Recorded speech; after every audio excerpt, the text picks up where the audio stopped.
Yes, people. I hope you guys are doing wonderful, wonderful, wonderful. And today we are here to talk about all the case laws in insolvency law subject. चलिए बेटा जी, तो insolvency का जब हम open book paper देखते हैं तो हम लोग ये देखते हैं कि एग्जामिनेशन के अंदर केस लॉज पे आए हुए क्वेश्चन से एक बहुत भारी मात्रा के सवाल होते हैं. तो अगर हम इंसॉल्वेंसी लॉ के पेपर की बात करते हैं तो काफी मजेदार पेपर आता है. इंसॉल्वेंसी लॉ के पेपर को कैसे सॉल्व करना चाहिए उसकी स्ट्रैटेजी ऑलरेडी मैंने आपके साथ डिस्कस की हुई है. तो आई गेस आपने वो स्ट्रैटेजी ऑलरेडी देखी हुई है. अब बात करते हैं हम लोग कि इंसॉल्वेंसी लॉ के पेपर पैटर्न के अंदर. तो पेपर पैटर्न के अंदर कुछ क्वेश्चंस आते हैं प्रोविजन बेस्ड. तो प्रोविजंस हमने इतने खोद के पढ़े कि प्रोविजन बेस्ड सवाल में आपको ज्यादा परेशानी होनी नहीं चाहिए. उसके बाद में आते हैं कुछ सवाल केस लॉ बेस्ड. उसमें होता यह है, एक सवाल पूछ लिया जाता है और आपके पूरे सिलेबस में, पूरे मॉड्यूल में जितने भी केस लॉस छुपे हुए हैं कहीं पे भी, उन पे कोई भी बेस केस पे क्वेश्चन बनाया होता है. आपको ढूंढना पड़ता है कि वो कौन से केस लॉ का क्वेश्चन है, अकॉर्डिंगली उसको आंसर करना होता है. इसके लिए इस बार एक और मास्टर स्ट्रोक कर रहे हैं हम लोग. दिस इज अ सेशन जिसके अंदर हम लोग कवर करेंगे all the case laws of IBC open book subject. Insolvency law open book subject के अंदर जितने केस लॉस हैं सारे के सारे इस सेशन के अंदर मैं रिवाइज कराऊंगा. इसके अलावा I am also planning, I will be creating a sheet. एक ऐसी शीट बनाऊंगा, लेटेस्ट केस लॉ जो भी हुए हैं नियर फ्यूचर में, नियर पास्ट में जो भी केस लॉस हुए हैं इंसॉल्वेंसी लॉ के सब्जेक्ट के, जो हमारे मॉड्यूल के अंदर नहीं है, हमारे सिलेबस में नहीं है, बट लेटेस्ट जजमेंट्स हैं, उसका भी मैं एक शीट बना दूंगा और वो शीट आपके साथ शेयर कर दूंगा. आपको वो सारे जजमेंट्स को उतना याद करके नहीं जाना है, बिकॉज वो आपके सिलेबस का पार्ट नहीं होंगे. लेकिन लेकिन लेकिन एक बार उसको रीड करके और एग्जाम में कैरी जरूर करना है, ताकि अगर एग्जाम में कोई भी सरप्राइज क्वेश्चन आता है तो भी आप बहुत अच्छे से हैंडल कर पाए. चलो गुंडे, जो भी मैं बोल रहा हूं ये बात आपकी समझ में आ रही है नहीं आ रही है देख लेते हैं. What I am trying to say is, अगर मैं लेता हूं आईबीसी का पेपर, देखो पहली चीज तो आईबीसी का पेपर दो प्रकार का हो सकता है. या तो पेपर काफी लेंदी है बड़ी इजी है. तो अभी तक हम पास पेपर्स देखते हैं तो कुछ पेपर्स इस प्रकार के आए हैं which have been very lengthy, काफी लंबे पेपर हैं, 3.5-4 घंटे के पेपर हैं, but they have been very easy. अगर ऐसा पेपर एग्जामिनेशन में आ जाता है, सर ये हमें समझ में कैसे आएगा, जब आप कुछ क्वेश्चंस इनिशियली आप करने की कोशिश करें वहीं पे आपको फेयर आइडिया लग जाएगा कि the paper is quite easy, ऐसा कुछ बहुत डिफिकल्ट नहीं लग रहा है. So the paper is easy, then the paper is going to be very lengthy. यहां पे आपको सिंपल ध्यान रखना है क्या बेटा जी, यहां पे यू टू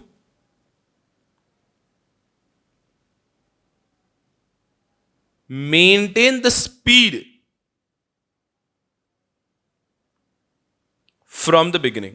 शुरू से बहुत जबरदस्त स्पीड मेंटेन करके चलनी है. तो that is a type of paper, ये आप मस्ती से कर लोगे. Maintain the speed from the beginning, follow 60-40 rule.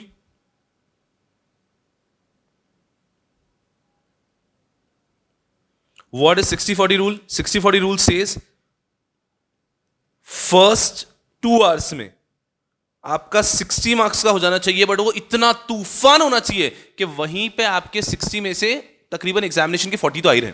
तो पहले 2 आवर्स में आपको 60 मार्क्स का एकदम टॉप क्लास अटेंड करना है, एंड देन लास्ट 1 आवर में आपको 40 मार्क्स का अटेंड कर लेना है. ये एक बहुत अच्छी स्ट्रैटेजी है. आपको बस इंश्योर करना है, 60-40 स्ट्रैटेजी है तो फर्स्ट 1 आवर जैसे ही कंप्लीट होता है, आपका पेपर शुरू हुआ 1 घंटा कंप्लीट हुआ, आपका 30 मार्क्स का ऑन एनी कॉस्ट कंप्लीटेड होना चाहिए पेपर में. अगर आपका 1 आवर हो चुका है और 30 मार्क्स का कंप्लीट नहीं हुआ है, इंक्रीज योर स्पीड, धड़ धड़ धड़ धड़ धड़ धड़ धड़ धड़ स्पीड बढ़ाओ. तो फर्स्ट 2 आवर्स में 60 मार्क्स का बहुत बाप तरीके से every keyword underline, properly written, हर एक चीज टॉप नॉच लिखनी है और 60 मार्क्स से कंप्लीट कर देना है फर्स्ट 2 आवर्स में. एंड देन लास्ट 1 आवर में आप बहुत कंफर्टेबली 40 मार्क्स का कर पाओगे, कोई चिंता की बात नहीं है. चलो, ये हो गया पेपर का टाइप 1. दूसरा पेपर का टाइप कैसा आ सकता है बेटा जी, which will not be so lengthy, which will be not lengthy, but it is going to be an out of the box paper. Not very lengthy, but it is going to be an out of the box paper. So इसका मतलब क्या है? इसका मतलब यह है कि वो पेपर की लेंथ रीजनेबल होगी कि अगर आप अच्छा स्पीड मेंटेन करके रखोगे, ठीक ठाक भी सही तरीके से आप चल रहे हो शुरू से विदाउट वेस्टिंग एनी टाइम, तो आप 100 मार्क्स का कंप्लीट कर लोगे. लेकिन उसमें कुछ ऐसे सवाल होंगे जो एकदम आउट ऑफ द बॉक्स होंगे. इतने पेपर्स में आज तक एक ऐसा पेपर आया था जो एकदम completely puff out of the box paper आया था, तूफान एकदम. तो अगर एग्जामिनेशन में ऐसा कुछ out of the box paper आ जाता है, ये paper if I am not wrong अगर आप देखेंगे तो आपको मिलेगा ये पेपर जून 2022 का पेपर, वो इस प्रकार का पेपर था. रिमेनिंग मेजॉरिटी पेपर अभी तक आए हैं लेंदी बट कंपैरेटिवली इजी, ठीक है। अब ये अगर out of the box paper आ गया तो क्या करना है? तो भी सबसे पहली चीज तो ये रखनी है भैया जी, क्या? Maintain the speed from the beginning, कि भैया जी शुरू से स्पीड मेंटेन करके रखनी है, क्योंकि शुरू में आपको पता थोड़ा ना चलता है अच्छे से कि पेपर कैसा है, तो शुरू से स्पीड मेंटेन करके रखनी है। चाहिए तो आपको ये फॉलो 60-40 ऑल्सो, 60-40 भी फॉलो करो। उसमें जो जो out of the box questions है, out of the box paper में कभी ऐसा नहीं होता कि सारे सारे question out of the box है, सिलेबस के बाहर से पूछ लिए, नहीं, आपसे कुछ 20-25 मार्क्स के क्वेश्चन सिलेबस के बाहर से पूछ लिए जाएंगे, तो वो आप एंड के 40 में रखो। बात समझ में आ रहा है? फॉलो 60-40, जो आपको अच्छे से आ रहा है, जो आपको अच्छे से आ रहा है वो पहले 60 में कर लो। अब 40 मार्क्स के अंदर वो out of the box questions आएंगे, एंड के 1 आवर में keep the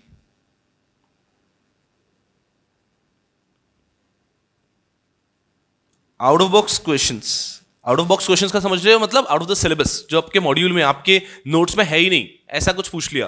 keep the out of box questions for last 1 hour, वो आखिरी के 1 आवर के लिए छोड़ दो। तो पहले 60 मार्क्स का बहुत अच्छे से अटेम्प्ट कर लो, और आखिरी के 1 आवर के लिए वैसे क्वेश्चंस छोड़ दो, और आखिरी के 1 आवर में उस पर दिमाग लगा के फिर उसको सॉल्व करो। एक फेयर आइडिया लग रहा है? स्ट्रैटेजी में बहुत ज्यादा डिफरेंस तो है नहीं, स्पीड शुरू से मेंटेन करनी दोनों में, 60-40 रूल फॉलो करना है। बस out of the box paper के अंदर जो जो ऐसा आपको क्वेश्चन दिख रहा है जो बिल्कुल ही आपको लग रहा है कि यार ये तो कहीं था ही नहीं, उसको एंड के लिए छोड़ते जाओ और उसको एंड में मस्ती से अटेंड करो। एक चीज को बहुत अच्छे से समझना, नॉर्मली कोई भी आईबीसी का पेपर आएगा, so normally 40 marks is going to be super easy. कोई भी पेपर देख लेना, 40 marks is going to be super duper easy, for that matter 40 to 50 marks समझ लो। It is going to be super duper easy, मतलब इतना easy paper कि आप सोच भी नहीं सकते हो। एंड ध्यान रखना, जो भी ओपन बुक पेपर होते हैं उसमें आपको चॉइस नहीं मिलती है, एग्जाम में 100 मार्क्स का ही आता है, आपको 100 मार्क्स का ही अटेम्प्ट करना होता है। तो normally 40 to 50 marks is going to be super easy, generally समझ लो। 20 to 30 marks is going to be moderate, and 20 to 30 marks is going to be, we can say, difficult. ये हर पेपर की story है। तो आप बच्चे गलती क्या कर देते हैं कभी कभी, you focus too much on this.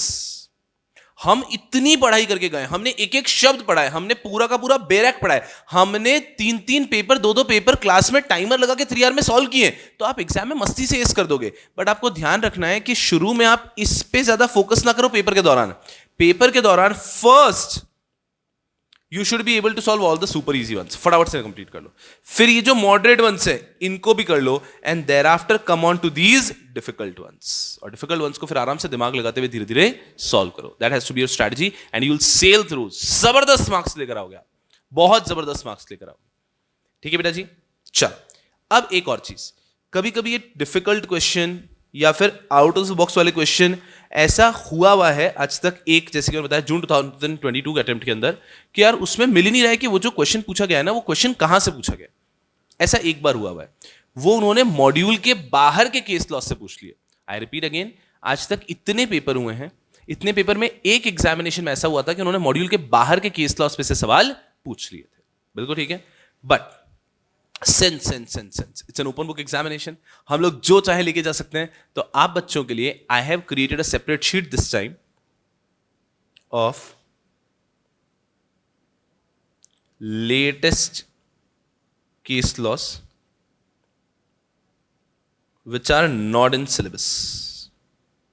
ठीक है गुंडो, तो आज का जो सेशन है वो तो है all the case laws of IBC.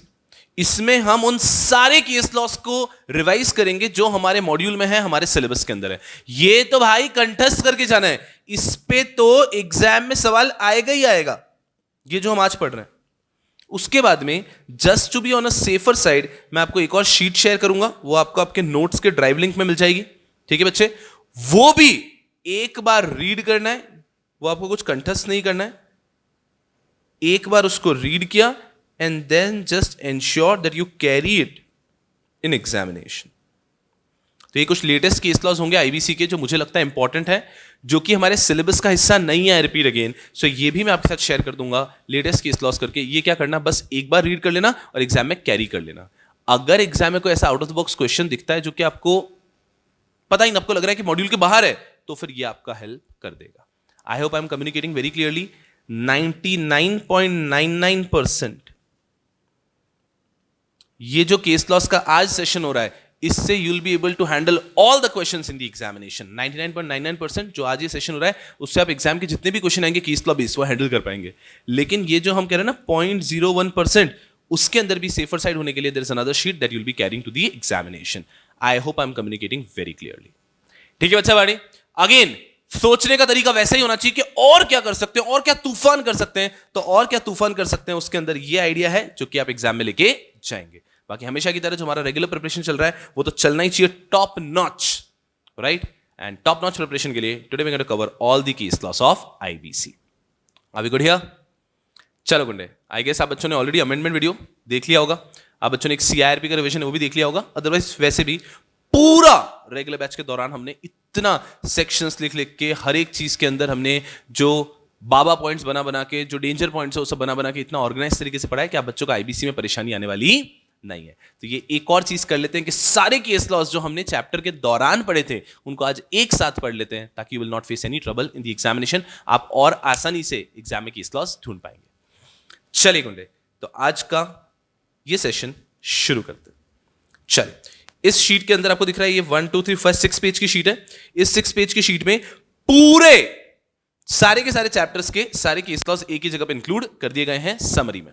चलिए यारो, इन सबको बहुत डिटेल में हम लोगों ने पढ़ा है ऑलरेडी। इसको हम एक बार साथ में let's do a nice case law marathon and let's wrap up all the case laws. चलिए गुंडे, लेट्स डू इट।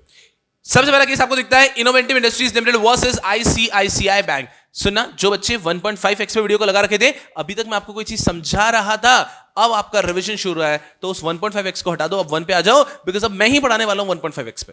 ठीक है गुंडे, 100% फोकस यहाँ पे, without wasting any time let's start the case law marathon. पहला केस दिख रहा है चैप्टर 2 के अंदर, innovative industries limited versus ICICI bank. Innovative industries versus ICICI bank. Topic was constitutionality of the code. क्या आईबीसी कॉन्स्टिट्यूशनल है या नहीं है? And it was held that IBC is certainly constitutional. Further यहां पे झगड़ा हुआ था IBC Maharashtra relief act. Supreme court has held that the central law will prevail over the state law. खैर, मैंने आपको पहले बताया या एमसीएस में भी बताया कि बहुत बार एमसीएस में केस पड़ा था टी एक्ट वर्सेस आईबीसी।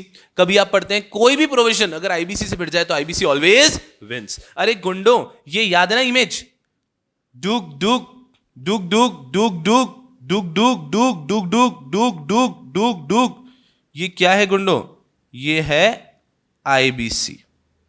ये जो बहुत स्ट्रॉन्ग सा व्यक्ति दिख रहा है, ये है आईबीसी। और आईबीसी के मुकाबले ये है कोई भी अदर लॉ। कोई भी और लॉ आईबीसी से भिड़ नहीं सकता। I hope you are good with me. अरे बहुत ही जबरदस्त। आज सेशन के एंड में आपको एक बहुत प्यारा सा वीडियो भी दिखाऊंगा।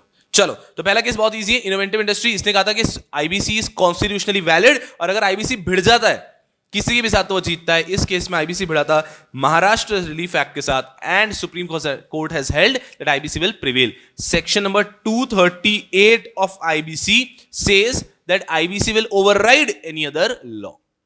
चलो गुंडो, पहला केस। उसके बाद में आते हैं चैप्टर 3। चैप्टर 3 में भरमार केसेस है, सबसे ज्यादा केसेस अगर दिखेंगे तो चैप्टर 3 के अंदर ही दिखते हैं। आ जाते हैं यारों, चैप्टर 3 का पहला, Pioneer Urban Land and Infrastructure Limited and another versus Union of India, Nikhil Mehta and Sons and others versus AMR Infrastructure Limited. Flat buyers are financial creditor. अब इसके अंदर हमें कोई केस लॉ की जरूरत ही नहीं है, बिकॉज बाद में आईबीसी में अमेंडमेंट आ गया था, and it has been incorporated in the law as well, कि जो फ्लैट बायर्स होते हैं, नॉट जस्ट फ्लैट बायर्स, आप यहाँ पे ऑफिस बायर्स कह दो, कमर्शियल प्रॉपर्टी खरीदने वाले, रेसिडेंशियल प्रॉपर्टी खरीदने वाले, कोई भी व्यक्ति जो बिल्डर से प्रॉपर्टी खरीद रहे हैं, they will be considered as financial creditor. उनको फाइनेंशियल क्रेडिटर का दर्जा दिया जाएगा। Flat buyers are financial creditors. Very easy. यहां पे उन्होंने ये कहा था कि जो भी अलॉटी होंगे रियल एस्टेट प्रोजेक्ट के होम बायर के RFC and hence they can initiate CRP under builder under IBC. यहां पे मैंने आपको नोट्स का पेज नंबर वगैरह भी दे रखा है ताकि आप कंफर्टेबली रेफर कर सकते हैं, वहां पे आप डिटेल में देखते हैं। तो कोई भी केस यहां पे पढ़ा और आपको अंदर से नहीं ये तो बहुत डिटेल में पढ़ना है, तो आप उस पेज पे जाके पढ़ सकते हैं। एग्जाम के दौरान भी आपने केस यहां से ढूंढ लिया, फिर आप इस पेज नंबर जाके हमारे नोट्स के अंदर डिटेल में देख सकते हो गुंडो। ये शीट, हमारे नोट्स, ये सब चीजें फ्रीली अवेलेबल है। shubhamsuklacha.com पे जाना है, फ्री डाउनलोड्स, फ्री रिसोर्सेज में जाना है, इंपॉर्टेंट ड्राइव लिंक में जाना है और आईबीसी एडिशन 4 पे क्लिक करना है, you will get everything there. चलो आईबीसी एडिशन 4 के नोट्स चले गुंडे। तो यहां पर एक और छोटी सी बात पढ़ ली कि जो भी फ्लैट बायर्स है, जो भी रेसिडेंशियल कमर्शियल कोई भी प्रॉपर्टी को खरीदते हैं, वो भी फाइनेंशियल क्रेडिटर में कंसिडर किए जाते हैं। उनको अगर टाइम पे फ्लैट्स नहीं मिले, उनको अगर प्रॉपरली रिप्लाई बैक नहीं मिल रहा है, वो चाहे तो सीआईआरपी के अंदर केस फाइल कर सकते हैं। तो फ्लैट बायर्स भी अगर चाहे तो सीआईआरपी में फाइनेंशियल क्रेडिटर के तौर पे सेक्शन 7 एप्लीकेशन दे सकते हैं against the corporate debtor which is a builder. बहुत ही प्यारा। नेक्स्ट केस हमको दिखता है Manish Kumar and others versus union of India, writ petition challenging the threshold for filing insolvency application by home buyer. तो जो होम बायर है उन्होंने रिट पिटिशन फाइल की थी challenging the threshold for insolvency application. Supreme Court passed an interim order to maintain the status quo of pending application till the matter is decided by it. Thereby, the IBC amendment shall hold and continue to be in force as at present. तो इनका क्या कहने का मतलब हुआ कि आज अगर कोई भी फ्लैट बायर है तो वो भी आईबीसी में आ सकता है सेक्शन 7 के अंदर, बट प्रोवाइडेड उसका जो अमाउंट ऑफ डिफॉल्ट है वो 1 करोड़ होना चाहिए। तो जो थ्रेशोल्ड है उसकी बात हो रही है। तो यहां पे कोई भी फ्लैट बायर या कोई भी कमर्शियल प्रॉपर्टी बायर बिल्डर के अगेंस्ट केस फाइल करना चाहे तो वो कर सकता है। वो फाइनेंशियल क्रेडिटर की डेफिनेशन में कवर होता है, बिल्कुल होता है, और उसको 1 करोड़ से बड़ा डिफॉल्ट है तो वो केस फाइल कर सकता है। कोई परेशानी की बात नहीं है, काफी आसान। उसके बाद में दिखता है हमें Phoenix arc private limited versus paid financial services limited and others, relationship between FC and corporator. क्या करिए रिश्ता क्या कहलाता है? The definition describes a commutative relationship meaning that X can be a related party of Y if either X is related to Y or Y is related to X. The definition of related party under IBC is significantly broad. तो ये simple बता रहे हैं, financial creditor और corporate debtor के रिश्ते की बात कर रहे हैं। फाइनेंशियल क्रेडिटर क्या हमें पता होगा, अगर वो रिलेटेड पार्टी है कॉर्पोरेट डेटर का तो उसको वोटिंग राइट नहीं मिलता है। सो द रूल इज, क्यों केस की इंपॉर्टेंस बढ़ जाती है फिनिक्स आर प्राइवेट लिमिटेड की, कि अगर मान लीजिए कोई भी फाइनेंशियल क्रेडिटर है वो कॉर्पोरेट डेटर का रिलेटेड पार्टी है तो उसको वोटिंग राइट नहीं मिलता है। तो यहां पे रिलेटेड पार्टी कैसे देखा जाएगा? तो उन्होंने कहा कि financial creditor is the related party of corporate debtor और corporate debtor is the related party of financial creditor. दोनों में से कोई भी अगर एक दूसरे के रिलेटेड पार्टी है तो यहां पर उन्हें रिलेटेड पार्टी माना जाएगा और वोटिंग राइट नहीं दिया जाएगा। Easy peasy. Next is Macquarie bank limited versus Shilpi cable technology. Demand notice को लेकर झगड़ा था। सेक्शन नंबर 9 सेक्शन नंबर 8 के अंदर डिमांड नोटिस देना होता है और उसके बाद में सेक्शन 9 की एप्लीकेशन जाती है to NCLT. Section number 9(3)(c of IBC is directory and not mandatory copy of certificate from financial institution confirming non payment of unpaid operation by CD. पहले इसको कंप्लीट करते हैं, बहुत आसान सा टॉपिक है। अब इसके बारे में भी अमेंडमेंट आ चुका है तो केस की इंपॉर्टेंस कम हो जाती है। पहले ऐसा होता था, बहुत ही इंटरेस्टिंग था ये भी, कि पहले ऐसा होता था कि जब भी सेक्शन 9 एप्लीकेशन फाइल करनी है, याद आ रहा है operational creditor files an application section 9, पहले सेक्शन 8 में उन्होंने डिमांड नोटिस दिया है। डिमांड नोटिस के बाद में 10 दिन तक वेट करते हैं। अगर पेमेंट नहीं आया है 10 दिन के अंदर तो उस केस के अंदर आप चाहें तो एनसीएलटी के पास में सेक्शन 9 का एप्लीकेशन फाइल कर सकते हैं। सेक्शन 9 का एप्लीकेशन फाइल करते समय you have to give certain things, certain documents along with section 9 application. उसमें एक डॉक्यूमेंट क्या था, आपको अपने बैंक से, फाइनेंशियल इंस्टीट्यूशन से एक स्टेटमेंट लेकर आना है that CD has not made the payment. I repeat again, मैं हूं एक ऑपरेशनल क्रेडिटर, ठीक है, मुझे वीडियोकॉन से कुछ पैसे लेने बाकी हैं, मैं वीडियोकॉन को डिमांड नोटिस देता हूं, वीडियोकॉन 10 दिन में पे नहीं करता है। अब मैं एनसीएलटी के पास आ रहा हूं तो एनसीएलटी क्या मांगता था कि हे ओसी, आप अपने बैंक से एक स्टेटमेंट लेकर आओ कि वीडियोकॉन ने आपको पे नहीं किया है। Now it was very confusing कि बैंक से ये स्टेटमेंट लाना कि पे किया है तो लॉजिकल है, ये स्टेटमेंट लेकर आना कि आपको पे नहीं किया है वाज गेटिंग वेरी डिफिकल्ट। तो इसे ऑप्शनल कर दिया गया है। तो ये जो रिक्वायरमेंट थी कि बैंक से स्टेटमेंट लेकर आओ that you have not been paid, this has been made optional. अब ये कंपलसरी नहीं है। That was first held in this case, पहला। दूसरा, demand notice to CD under section 8 can be sent by a lawyer on behalf of ओसी।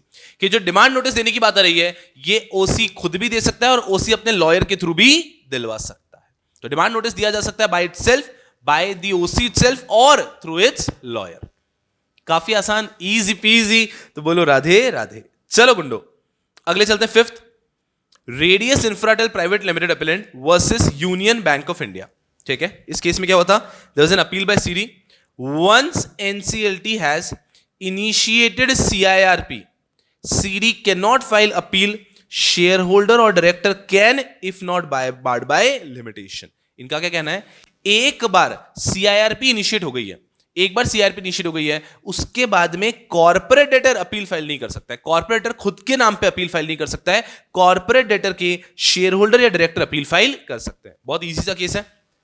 इस केस में इतनी सी बात कही गई कि जब भी अगर मान लीजिए एक बार सीआईआरपी इनिशिएट हो चुका है, once CIRP has been initiated, CIRP initiate हो चुका है, सेक्शन 9 सेक्शन 7 एप्लीकेशन आ गई, एक्सेप्ट कर ली है, उसके बाद में अगर अपील करना है एनसीएलटी के पास में किसी चीज को लेके, तो appeal CD in its own name नहीं कर सकता है, सीडी के शेयर होल्डर या सीडी के डायरेक्टर्स कर सकते हैं। ओके, उसके बाद में आता है Surendra trading company versus Juggilal Kamlapat jute mills, time frame for ascertaining existence of default. क्या कहता है ये, time period prescribe for accepting और rejecting application of 14 days by NCLT is directory. 14 दिन का समय मिलता है एनसीएलटी को ये डिटरमिन करने के अंदर कि एप्लीकेशन एक्सेप्ट करनी है या नहीं करनी है, डिफॉल्ट है या नहीं है। तो ये जो 14 दिन का समय मिलता है, ये 14 दिन का समय दिया गया है क्या, as directory. It is not mandatory, it is directory. Directory का मतलब समझते हैं ऑप्शनल, कि अगर एनसीएलटी चाहे तो 14 दिन के अंदर आंसर करेगा, एनसीएलटी चाहे तो 15 दिन भी ले सकता है, 16 दिन भी ले सकता है। ये मैंडेटरी नहीं है, ये डायरेक्टरी है। I will all with me, ठीक है। तो 14 दिन का समय जो है डायरेक्टरी, ये कहा गया था Surendra trading company versus Juggilal Kamlapat jute mills case. Next, Shubhashree realty private limited versus mister N Subramanyam, management of affairs of CD by RP, management of affairs of corporate debtor के अफेयर्स बाय रेजोल्यूशन प्रोफेशनल, उसको लेके case था। क्या कहा इसमें, after appointment of resolution professional and declaration of moratorium, एक बार resolution professional appoint हो चुका है और मॉरिटोरियम डिक्लेयर हो चुका है, बीओडी स्टैंड सस्पेंडेड। समझना अच्छे से, व्हेन दे से BOD stand suspended, what they actually mean is powers of BOD have been suspended. When they say BOD stands suspended, means power of BOD stands suspended. But that does not amount to suspension of managing director or any director, officer, employee of corporate debtor to ensure that CD remains a going concern. All directors, employees are required to function and to assist resolution professional who manages the affairs of CD during moratorium. समझना अच्छे से, law में ऐसा लिखा है कि जैसे resolution professional appoint होता है, इमीडिएटली आपके जो बोर्ड ऑफ डायरेक्टर से दे विल बी सस्पेंडेड। इस केस में उसका मतलब बताया गया, उसका मतलब ये नहीं है कि अब से सारे बोर्ड ऑफ डायरेक्टर को ऑफिस आना बंद कर देना है, सब अपने अपने घर पे रहो, अब ये पूरा काम रेजोल्यूशन प्रोफेशनल संभालेगा। It is impossible for resolution professional to handle the company. What they mean is, ये समझो कि बोर्ड ऑफ डायरेक्टर से मैनेजिंग डायरेक्टर है, वो यहां से अपनी चाबी निकालते हैं और वो चाबी दे देते हैं रेजोल्यूशन प्रोफेशनल को। सारे डिसीजन मेकिंग जो बीओडी के पास पावर थी वो सब लेगा रेजोल्यूशन प्रोफेशनल, बट सारे डायरेक्टर्स काम करेंगे।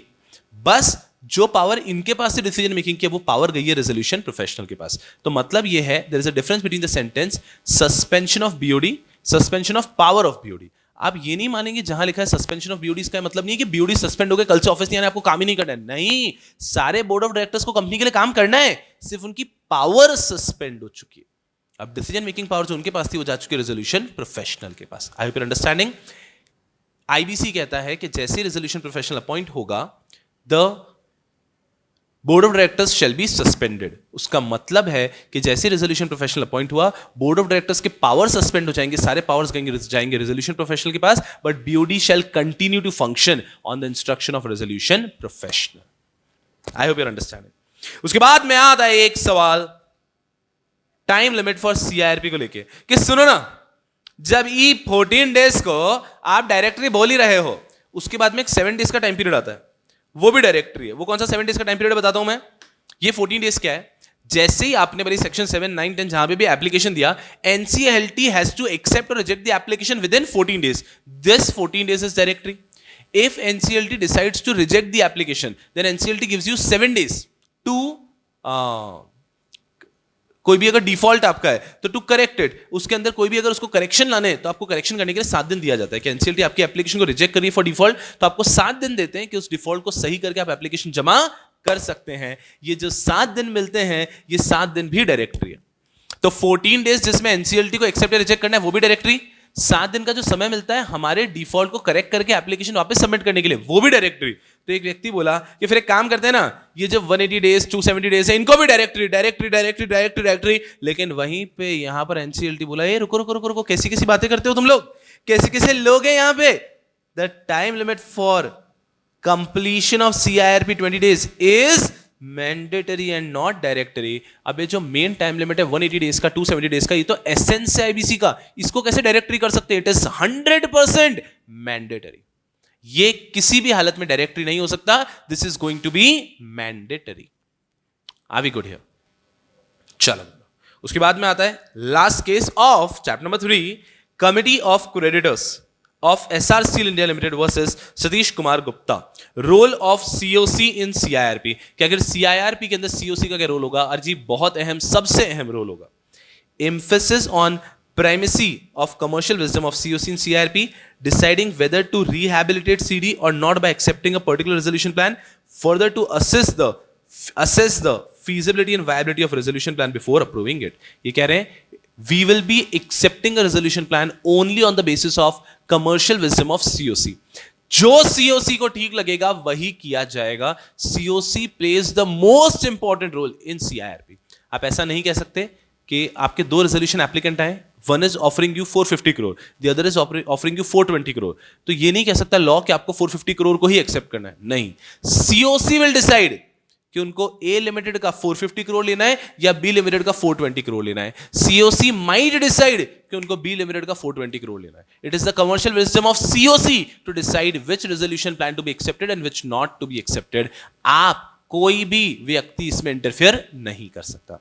तो आज मान लीजिए कि एक CIRP चल रहा है, उसमें कोई और कंपनी है, एक कंपनी है, उसने एप्लीकेशन फाइल किया है, उसने रेजोल्यूशन प्लान फाइल किया जिसमें वो 450 करोड़ दे रहे हैं। टाटास ने रेजोल्यूशन प्लान फाइल किया, वो 420 करोड़ दे रहे हैं। COC might decide we want to go ahead with Tatas because हमें लगता है कि इनके साथ में एक लॉन्ग लास्टिंग रिलेशनशिप होगा और हमारा फ्यूचर बिजनेस भी बहुत बढ़ेगा, तो दे माइट चूज टाटा। जरूरी नहीं है कि जो ऑन पेपर बेस्ट दिखे वही सिलेक्ट करेंगे। COC का कमर्शियल विजडम है कि उनको कौन सा प्लान एक्सेप्ट करना है। NCLT ये बोल नहीं सकता कि आपने ये प्लान क्यों सिलेक्ट नहीं किया, वो प्लान क्यों सिलेक्ट नहीं किया, या कोई और रेजोल्यूशन एप्लीकेंट भी ये नहीं कह सकता कि मेरा प्लान बेटर है, आपने मेरा सिलेक्ट क्यों नहीं किया। It is the commercial wisdom of COC to decide which plan to accept and which not to accept. I hope you good. हमें 6 पेजेस के केस लॉस पढ़ने जिसमें हमारे सारे केस लॉस कवर हो जाते हैं, उसमें से हम पहला पेज कंप्लीट कर चुके हैं and we are done with chapter number 3 as well. चलिए शुरू करेंगे आगे, let's do it. Chapter number 4, chapter 4 का पहला केस दिख रहा है हमको, अरुण कुमार जगतरामका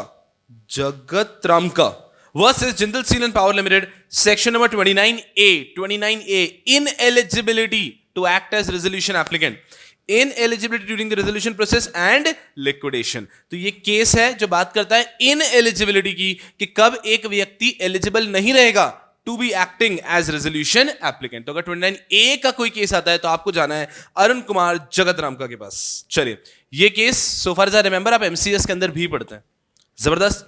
फिर आता है आपका brilliant alloys private limited versus mister S Rajagopal, resolution plan से रिलेटेड केस है।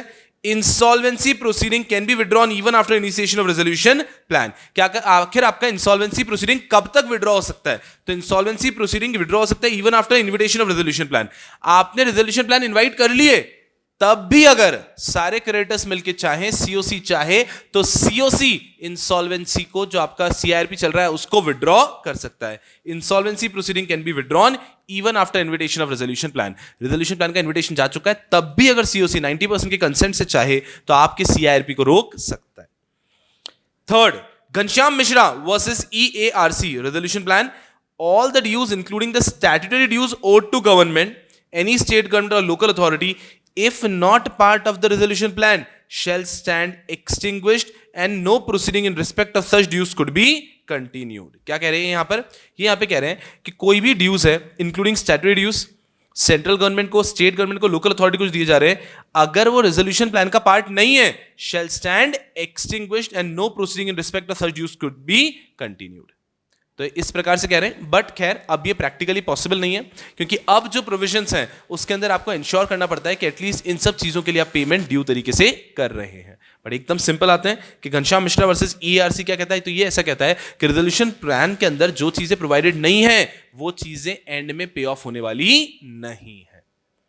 केस को डिटेल में पढ़ेंगे तो आपको और बेहतर तरीके से समझ में आएगा। फिर आते हैं हम लोग Binani industries limited versus bank of Baroda. Resolution plan specified underlying principle that resolution plan should comply with. ये बताता है कि एक रेजोल्यूशन प्लान कैसा होना चाहिए, अजी सुंदर होना चाहिए, अजी नजर ना लगनी चाहिए। तो एक रेजोल्यूशन प्लान कैसा होना चाहिए ये बताया गया है इस केस के अंदर कि रेजोल्यूशन प्लान के अंदर क्या क्या फीचर्स, क्या क्या चीजें होनी ही चाहिए। Next fifth, Vijay Kumar Jain versus standard chartered bank. Resolution plan suspended BOD of corporate debtor are entitled to receive proposed resolution plan along with notice of meeting। अच्छा केस है, सुनना क्या कह रहे हैं आप। एक और चीज क्या अच्छी कर सकते हैं कि जब मैं ये केस लॉ का मैराथन ले रहा हूं, साथ में आप अपनी रेगुलर बुक ओपन कर सकते हो। उसी के लिए तो गधो यहाँ पे पेज नंबर भी दिया है, तो जैसे ही एक केस पढ़ा आप उस पेज नंबर पे जाके हाँ हाँ हाँ हाँ हाँ हाँ हाँ हाँ हाँ इतना स्ट्रॉन्ग कर सकते हो कि अगली बार ये वीडियो आप एग्जाम के एक दिन पहले भी देखो तो आपके काम का हो। अभी अंडरस्टैंडिंग? यस। तो ध्यान रखना है, अभी एक बार अच्छे से डिटेल में देख लिया तो एग्जाम के दिन पहले सिर्फ ये भी देखोगे तो आपको बात समझ में आ जाए। ये यहां पे क्या कह रहे हैं कि जो आपके बीओडी हैं वो तो सस्पेंडेड है ना, मतलब बीओडी की पावर सस्पेंडेड है। उन बीओडी को भी they are also entitled to receive the propose resolution plan along with the notice of the meeting. जब भी सीओसी की मीटिंग हो रही है, जो आपके सस्पेंडेड बीओडी है उन लोगों को भी एक कॉपी ऑफ रेजोल्यूशन प्लान जाना चाहिए। I repeat again, important case है कि अगर मान लीजिए सीओसी की मीटिंग हो रही है तो आपने सीओसी को तो रेजोल्यूशन प्लान, जो प्रपोज रेजोल्यूशन प्लान है उसकी कॉपी देते हो। ये केस कहता है कि भैया ऐसा नहीं है, आपको बीओडी को भी, जो सस्पेंडेड बीओडी आपका, उनको भी आपको प्रपोज रेजोल्यूशन प्लान की कॉपी देनी है along with the notice of the meeting. Next, Lalit Mishra versus Sharon biomedicine. ये भी आपने पढ़ा है। रेजोल्यूशन प्लान कहता है a personal guarantor has no right to step into the shoes of a creditor against CD in case of resolution plan under IBC, especially when personal guarantors are also promoters। Normally ऐसा हम कहते हैं कि जो personal guarantors हैं वो creditor की जगह पर आ जाएंगे resolution plan में। generally जो resolution professionals, generally जो personal guarantor हैं they will get into the shoe of creditors, ठीक है। लेकिन यहां पर कहा गया, यहां पे स्पेशली वो लोग कौन थे? प्रमोटर्स। तो उन्होंने कहा कि नहीं नहीं नहीं नहीं नहीं, अगर प्रमोटर पर्सनल गारंटर्स हैं they will not step into the shoes of creditor. तो यहां पर हुआ यह है कि प्रमोटर्स के साथ में डिस्क्रिमिनेटरी ट्रीटमेंट किया गया है and in this case it was held कि it is still okay. CIRP के दौरान आप प्रमोटर्स के साथ में डिस्क्रिमिनेटरी ट्रीटमेंट कर रहे हो कि इक्विटी शेयर होल्डर्स को पे ऑफ तो कर रहे हो, लेकिन जो इक्विटी शेयर होल्डर्स प्रमोटर है उनको पे ऑफ नहीं कर रहे हो। पर्सनल गारंटर्स जो थे हमारे डेट के लिए उनको पे तो कर रहे हैं, लेकिन जो पर्सनल गारंटर प्रमोटर्स थे उनको पे ऑफ नहीं कर रहे हैं। तो उसके खिलाफ अपील हुई थी और यहां पर इट वाज हेल्ड कि कोई प्रॉब्लम नहीं है, आप इस प्रकार का ट्रीटमेंट प्रमोटर्स के साथ कर सकते हो। तो नॉर्मली प्रमोटर्स के साथ में डिस्क्रिमिनेटरी ट्रीटमेंट नहीं होता है, लेकिन इन केसेस नॉर्मली आप किसी के साथ डिस्क्रिमिनेटरी ट्रीटमेंट नहीं करोगे, लेकिन सीआईआरपी के दौरान प्रमोटर के साथ में डिस्क्रिमिनेटरी ट्रीटमेंट हो सकता है। आप सारे इक्विटी शेयरहोल्डर्स को पे ऑफ कर रहे हो, लेकिन उन इक्विटी शेयरहोल्डर्स को जो प्रमोटर उनको पे ऑफ नहीं कर रहे हो। आप पर्सनल गारंटर्स को पे करते हो, लेकिन जो प्रमोटर वाले पर्सनल गारंटर उनको पे नहीं कर रहे हो। तो ये प्रकार का ट्रीटमेंट अलाउड है सीआईआरपी के दौरान, बिकॉज प्रमोटर्स के कारण ही कंपनी इस सिचुएशन पे पहुंची है। Next is COC of SR steel versus Satish Kumar Gupta. Resolution plan का केस है। Committee of creditors to have ultimate say in approval of resolution plan. ये पहले ही बता दिया है कि पूरा का पूरा कमर्शियल विजडम किसका यूज किया जाएगा? कमिटी ऑफ क्रेडिटर्स का। And last case is Swiss ribbons private limited versus union of India. Constitutional validity of IBC. इस केस में आईबीसी के बहुत सारे सेक्शंस की कॉन्स्टिट्यूशनल वैलिडिटी चैलेंज की गई and it was held that all of these sections are constitutionally valid. IBC is constitutionally valid. काफी आसान है। सेक्शन 12A, 21, 24, 29A, 53 इन सब की कॉन्स्टिट्यूशनल वैलिडिटी चैलेंज की गई थी and it was held that all of these provisions are constitutionally valid. बोलो राधे राधे। बहुत जबरदस्त यारों। और इसी के साथ में we are moving forth with chapter number 5। सिर्फ 3 ही केस चैप्टर 5 के, कुछ भी खास नहीं है। Acquisition of Bhushan steel by Tata steel. आहा तूफान केस। यहां पे तीसरी बात है, section 29A person not eligible to be resolution applicant, इस टॉपिक का केस है. 29A mandating that a person convicted for any offense punishable with imprisonment of 2 years or more is ineligible for submitting a resolution plan cannot be equated with the provision of UK Act of imprisonment for term not exceeding 12 months or fine or both. तो इस केस में बहुत interesting सी चीज हुई थी. उन्होंने कहा था ये जो हम बात कर रहे हैं ना कि भारत में किसी भी व्यक्ति को अगर इंप्रिजनमेंट हो गई है 2 years या उससे ज्यादा की तो वो एलिजिबल नहीं है. इस प्रोविजन को, ये भारत के प्रोविजन को आप यूके के प्रोविजन से कंपेयर नहीं कर सकते. तो अगर कोई व्यक्ति को भारत में 2 साल की इंप्रिजनमेंट हो चुकी है तो वो व्यक्ति इनएलिजिबल है टू फाइल 29A, लेकिन यूके में 12 मंथ्स की इंप्रिजनमेंट हुई है. इससे इन दोनों चीजों का आप इक्वेट नहीं कर सकते. I hope you remember. उसके बाद में आता है हमारा वाई शिमरा Prasad and others versus Dhanapal. ए गुंडो, ध्यान रखना है कि यहां पे हम क्या कर रहे हैं, एक मैराथन में सारे केस लॉस को अच्छे से डिस्कस कर रहे हैं, क्विक रिवीजन, ताकि अगली बार आप इतनी सी बात भी सुनो तो आपको पूरा का पूरा केस लॉ याद आ जाए. आपने इसी के साथ में अपनी बुक को ओपन करके ही रखना है ताकि उस पेज पे जाके फटाफट से पढ़ लिया. अब नेक्स्ट टाइम आपको रिवीजन करना होगा तो शायद आप इसको 1.25 पे भी देखोगे तो आपके हार्डली 1 आवर के अंदर सारे केस लॉस आईबीसी के रिवाइज हो जाएंगे. एग्जाम के एक दिन पहले भी काफी फ्रूटफुल हो जाएगा. चलिए, Y Shivram Prasad and others versus S Dhanpal and others. Section 230 compromise and arrangement का केस है. Application to 230 of Companies Act can be filed even after liquidation order passed under IBC. IBC का liquidation order आ चुका है. IBC में CIRP हो गया, CIRP fail हो गया, liquidation order आ गया. उसके बाद भी 230 का एप्लीकेशन फाइल किया जा सकता है उस कंपनी के लिए. The answer is yes. उसके बाद भी 230 का एप्लीकेशन फाइल किया जा सकता है, बिकॉज लॉ का ये मानना है कि कभी भी अगर वो कंपनी रिवाइव होने की पॉसिबिलिटी रखती है तो रिवाइव कर दो भैया जी. तो सेक्शन 230 का एप्लीकेशन फाइल किया जा सकता है. सेक्शन 230 का एप्लीकेशन फाइल किया जा सकता है इवन आफ्टर लिक्विडेशन ऑर्डर.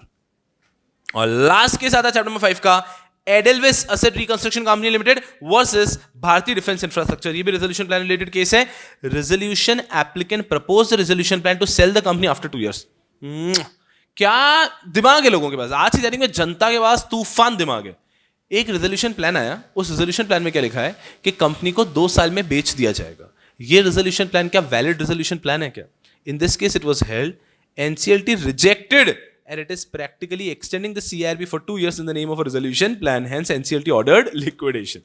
एक कंपनी है, उसको कोई रेजोल्यूशन प्लान नहीं आ रहा था. एक रेजोल्यूशन प्लान क्या आया कि उस कंपनी को हम 2 साल में बेच देंगे, 2 साल में बेच देंगे. तो क्या इस रेजोल्यूशन प्लान को एक्सेप्ट किया जाएगा? अरे नहीं, ये तो प्रैक्टिकली आप 180 डेज के CIRP को 2 year और एक्सटेंड कर रहे हो.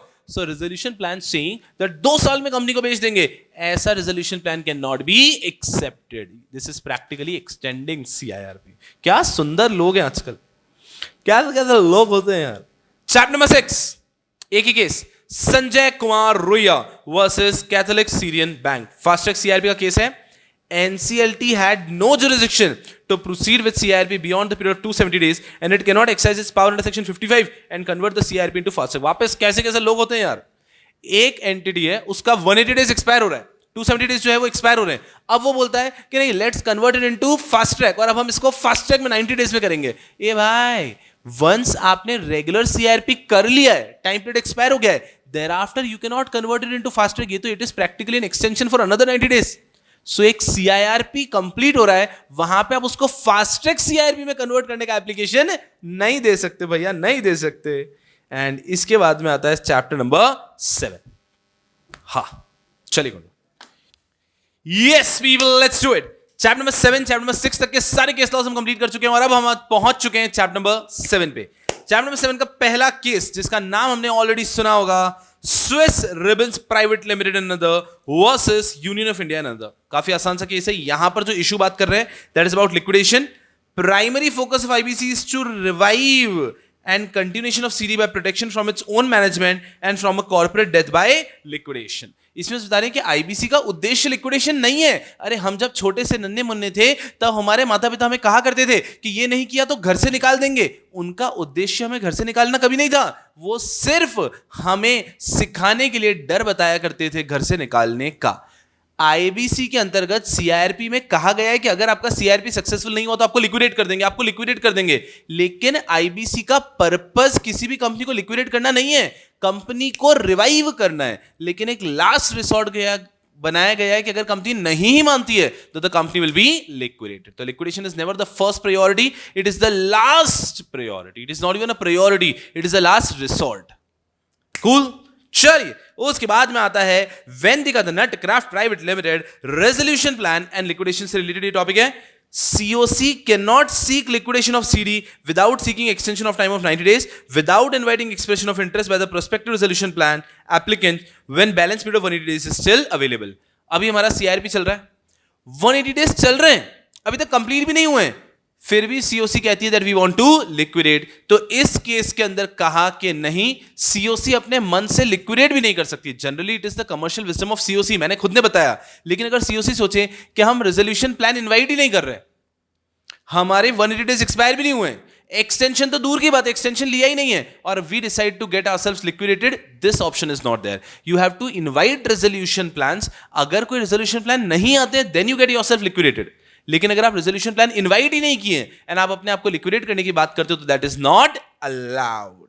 Super. Next is small industries development bank of India versus Tirupati jute industries limited. इसमें कहा गया था NCLT rejected the resolution plan as it was subject to extinguishment of all claims against CD, exemption of all taxes dues by the government local authorities and closure of all proceeding pending against CD relating to such dues। कैसे कैसे लोग होते हैं यार, बहुत प्यारी बात।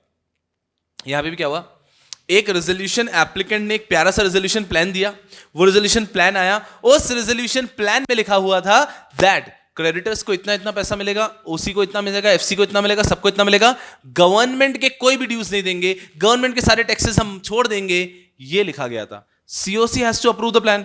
COC बोला कि हाँ ठीक है, गवर्नमेंट को मत देना, हमको दे दो, दे अप्रूव द प्लान। क्या ऐसा प्लान चलेगा क्या? NCLT बोला नहीं चलेगा। अगर आप प्लान में ऐसा लिख देते हैं that extinguish all the dues of government taxes but COC will be paid, who is COC to extinguish the dues of government? COC cannot extinguish the dues of government। और ऐसा कोई रेजोल्यूशन प्लान आता है जो COC में FCOC को तो payment कर रहा है लेकिन गवर्नमेंट ड्यूज को एक्सटिंग्विश कर रहा है, such plan is not valid. उसके बाद में आता है फोर्थ केस इस चैप्टर का, S Muthuraju versus commissioner of police taking charges liquidator का केस है ये। अ ग्रुप और मॉब ऑफ अननोन पर्सन, भीड़ जिसका नाम होता है हिंदी में भीड़, hurdled threats with weapons and did not allow the liquidator to enter the premise of CD and carry out his function। Liquidator आया था कंपनी के असेट्स को बेचने के लिए, लेकिन एक भीड़ आई वेपन्स वगैरह के साथ और लिक्विडेटर को एंटर ही नहीं करने दिया CD के प्रेमाइस में। The honorable NCLT directed the superintendent of police to give adequate police protection to liquidator to enable him to perform the duties। Liquidator उस सर्कमस्टेंस में क्या करेगा? तो इस केस में एक बहुत बढ़िया जजमेंट दिया। NCLT बोला कि ऐसा नहीं है, हमने ऑर्डर दिया है लिक्विडेटर को to sell the assets of the company, liquidator has to sell the assets of the company. ये कोई आर्गुमेंट नहीं है कि भीड़ आ गई और हमें करने नहीं दे रही। You take the help of police. In this case the court ordered SP to assist liquidator to be able to sell the assets. तो आप ये नहीं कह सकते थे कि भीड़ आ गई उन्होंने करने नहीं दिया, पुलिस का मदद लो और एसेट्स को बेचो। जबरदस्त केस। उसके बाद में हमारे समक्ष एक और केस आ रहा है, CL5 Punjab national bank versus mister Kiran Shah. Liquidator के अपॉइंटमेंट को रिलेटेड केस है। After the liquidation order, the COC has no role to play and that they are simply claimants whose matter are to be determined by liquidator and hence cannot move an application for his removal। जब तक CIRP चल रहा है, liquidator चाहे तो resolution professional को remove कर सकते हैं, चेंज कर सकते हैं, लेकिन एक बार लिक्विडेशन ऑर्डर आ गया, लिक्विडेटर आ गया, फिर COC अपने विश से लिक्विडेटर को चेंज नहीं कर सकते। तो जितना कंट्रोल COC का रेजोल्यूशन प्रोफेशनल पे होता है वैसा कंट्रोल COC का लिक्विडेटर पे नहीं होता है। तो जब तक CIRP चल रही है तब तक क्रेडिटर COC की बहुत इंपॉर्टेंस है। एक बार लिक्विडेशन ऑर्डर आ गया उसके बाद में COC की इंपॉर्टेंस नहीं है, वो लिक्विडेटर को चेंज रिमूव नहीं कर सकते। Next is Devendra Padamchand Jain versus state bank of India. Apart from COC, the NCLT is also empowered to remove the resolution professional if it is not satisfied with functioning of RPRO। हम लोग पढ़ते हैं कि resolution professional कौन remove करता है? COC। COC का जब मन आया वो कह सकते हैं कि हे resolution professional हम आपको चेंज कर रहे हैं। इस केस में बताया कि resolution professional को चेंज करने की पावर COC के पास तो है, साथ ही साथ even NCLT can NCLT भी resolution professional को बोल सकता है कि रिमूव हो जाओ। तो COC तो बोल ही सकता है, साथ में NCLT भी रेजोल्यूशन प्रोफेशनल को बोल सकता है कि भैया जी रिमूव हो जाओ। उसके बाद में आता है precision fasteners limited versus employees provident fund organisation. Dues in respect of PF pension fund, gratuity fund are not part of liquidation estate, कि जो पेंशन फंड, प्रोविडेंट फंड के जो ड्यूज हैं ये लिक्विडेशन एस्टेट का पार्ट नहीं होते हैं. आपके gratuity fund, pension fund, provident fund, इसका जो हिस्सा है ये लिक्विडेशन एस्टेट का पार्ट नहीं बनता है. उसके बाद में आता है हमारा Prasad Gempex versus star agro marine exports. It is open to a person to file a suit or an application against CD after expiry of moratorium. जैसे moratorium expire हो गया उसके बाद कोई भी व्यक्ति CD के अगेंस्ट केस फाइल कर सकता है. moratorium के दौरान नहीं कर सकते, moratorium के बाद कर सकते. Sharad Sanghi versus miss Vandana Garg and other. COC has power to change its opinion in favor of resolution plan to make it success. COC ने किसी resolution plan को पहले कहा था against, resolution अपने opinion को change करके approve कर सकती है. Resolution COC has a power to change its opinion in favor of a resolution plan to make CIRP a success. कर सकती है बिल्कुल. SC Sekran versus Amit Gupta. Liquidator is supposed to keep CD as a going concern even during the period of liquidation and can take steps under section 230 of Companies Act. ये मैंने पहले भी बताया, liquidation order के बाद भी company को लेकर 230 एप्लीकेशन की जा सकती है. लॉ ये कोशिश करता है लास्ट मोमेंट तक भी अगर हम कंपनी को रिवाइव कर सकते हैं तो कंपनी को रिवाइव करने की कोशिश की जाएगी. तो अगर लिक्विडेटर चाहता है तो 230 एप्लीकेशन कर सकता है इवन आफ्टर लिक्विडेशन ऑर्डर, और कंपनी को लिक्विडेशन ऑर्डर के बाद भी गोइंग कंसर्न की तरह ही बेचने की कोशिश की जाएगी, कंपनी को गोइंग कंसर्न की तरह ही रखा जाएगा. And the last case of chapter number 7 is corporation bank versus Amtek auto. Promoter knowingly contribute the terms of resolution plan. Promoter ने जानबूझ के रेजोल्यूशन प्लान के टर्म्स को वायलेट कर दिया. NCLT held that the resolution applicant was not capable of implementation of resolution plan and allowed application for reinstatement of COC and to exclude from CIRP period the time from the date of submission of other resolution plan up to the date of receipt of this order. बहुत भारी case था ये. इसमें क्या हुआ था, सबसे पहले जिन लोगों ने रेजोल्यूशन प्लान सबमिट किया था वो लोग रेजोल्यूशन प्लान को कंप्लाई नहीं कर पा रहे थे. अब क्या करें, तो यहां पे कोर्ट ने बहुत ही एक्स्ट्रॉर्डिनरी ऑर्डर पास किया. उन्होंने कहा वापस सीआईआरपी कंटिन्यू की जाएगी. समझना कैसे, समझना ऐसे कुछ कि ये सीआईआरपी चल रहा था. सीआईआरपी के अंदर हमारे पास 180 डेज होते हैं, उसमें से मान लो 120 डेज हुए थे और यहां पर एक रेजोल्यूशन प्लान अप्रूव हुआ. अब यहां पे मान लीजिए और भी रेजोल्यूशन प्लान आए होंगे, resolution plan 1, resolution plan 2, resolution plan 3. इन्होंने रेजोल्यूशन प्लान 1 को अप्रूव कर दिया और उसके बाद में यहां पे सीआईआरपी एंड हो गया एंड देन उसको इंप्लीमेंट करने गए. जब उसको इंप्लीमेंट करने गए तब वो इंप्लीमेंट नहीं हुआ. जो रेजोल्यूशन एप्लीकेंट थे वो अपने टर्म्स को कंप्लाई नहीं कर पाए. तो कोर्ट ने बोला हम क्या करेंगे, हम यहीं से आपको सीआईआरपी वापस कंटिन्यू करने का मौका देंगे. क्या आप सीआईआरपी यहां से कंटिन्यू कर सकते हो. उस टाइम पे जब आपने रेजोल्यूशन प्लान 1 को अप्रूव किया था, आपने 2 और 3 को रिजेक्ट किया था. अब आप 2 और 3 में से किसी एक को एक्सेप्ट करके यहीं से रेजोल्यूशन प्लान को कंटिन्यू कर सकते हो. तो जितना आपका सीआईआरपी का पीरियड बचा हुआ है, जैसे कि 180 में से 120 डेज हो गए, 60 डेज बचे थे, तो 60 डेज बचे हैं, आप बचा हुआ सीआईआरपी कर सकते हो विद अदर रेजोल्यूशन प्लान्स. बहुत एक्स्ट्रॉर्डिनरी जजमेंट था कि अगर आपकी कंपनी के जो रेजोल्यूशन एप्लीकेंट है वो टर्म्स एंड कंडीशन कंप्लाई नहीं कर पा रहे हैं तो ये रेजोल्यूशन प्लान को कैंसिल करते हैं, हम आपको सीआईआरपी कंटिन्यू करने देते हैं वहीं से जहां से सीआईआरपी छोड़ा गया था. आई गेस आपको याद आया होगा, बहुत डिटेल में डिस्कस किया था इसको हमने रेगुलर बैच के दौरान. और वापस आपके पास ये बुक ओपन होगी, आप उसमें 7.18 पे गए होंगे और देखा होगा और पूरा का पूरा टॉपिक याद आ गया होगा. बहुत एक्स्ट्रॉर्डिनरी जजमेंट था यहाँ पे in the case of corporation bank versus Amtek auto and others. I hope you guys are really thoroughly enjoying all the case laws of IBC. बहुत ज्यादा इंपॉर्टेंस देनी है इन केस लॉस पे. I believe कि अगर ये session 1.5 our का होता है तो इस 1 आवर के अंदर से श्योर शॉट एग्जाम के अंदर सवाल आने वाला है, श्योर शॉट एग्जाम में सवाल आने वाला है. तो बहुत इज्जत देनी है इस आईबीसी के केस लॉस मैराथन को. इसके बाद में हम लोग देखते हैं चैप्टर नंबर 8 का केस. उसके अंदर एक ही केस है निप्पी टोयोमा वगैरह, तो उसके अंदर पूरा डिटेल में दे रखा है अबाउट वॉलंटरी लिक्विडेशन. तो बहुत ज्यादा लीगल इश्यू यहां पे नहीं है, एक वॉलंटरी लिक्विडेशन कैसे होता है ये दे रखा है. तो पूरा वॉलंटरी लिक्विडेशन का चैप्टर पढ़ने के बाद अगर इस केस को एक बार रीड करेंगे तो यू विल सी कि how it is practically done, very easy. उसके बाद में आता है आपका चैप्टर 9 का सवाल, messrs fortune plastic versus Avani energy.